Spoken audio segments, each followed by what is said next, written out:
Hi! In front of me is Nokia 1.4 and today I would like to show you how you can change the theme of your keyboard on this smartphone. Firstly, go into Settings, then scroll all the way down right away and choose System. Now Languages and Input, On-Screen Keyboard and Gboard. Over here click on Theme and tap on Show More to see all available ones. When you're ready, you can click on one of those images, like that one.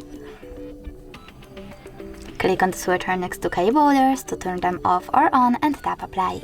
You can do exactly the same with one of those colors. So now when I go back and try to access my keyboard, I can see that the theme of it has changed.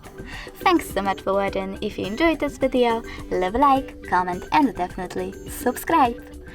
Bye!